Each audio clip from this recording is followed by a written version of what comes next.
Michel était un alcoolique. À chaque fois qu'il avait un problème, il buvait. Un jour, quelqu'un mit beaucoup de morphine dans sa bière. Il ne mourut pas, mais il tomba dans le coma pendant 1 an.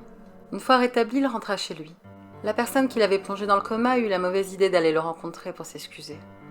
1 semaine plus tard, on pouvait lire dans les journaux que cette personne avait disparu. Jusqu'au jour où on trouva une chose horrible dans un panier.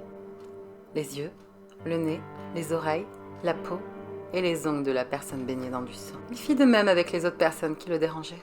Son cerveau s'était détraqué à cause de la morphine. Il disparut et la police ne put le trouver. Tout le monde dans le village le détestait et en avait peur.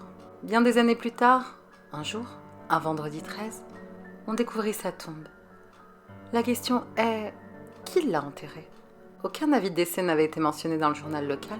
Certains pensent qu'il se serait suicidé en s'enterrant vivant, tandis que d'autres pensent que c'est un mort vivant, qu'une fois mort, il se serait fabriqué sa propre tombe et en ressortirait pour se nourrir de chair humaine.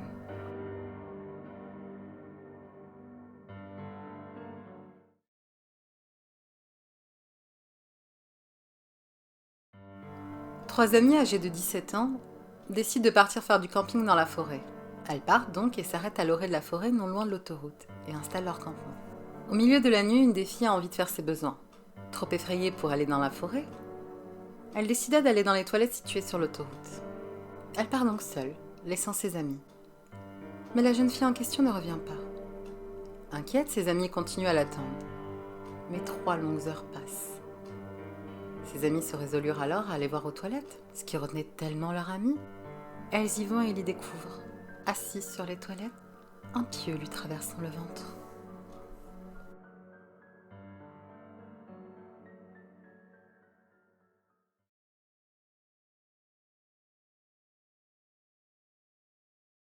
Une femme achète une robe haut de gamme dans un grand magasin.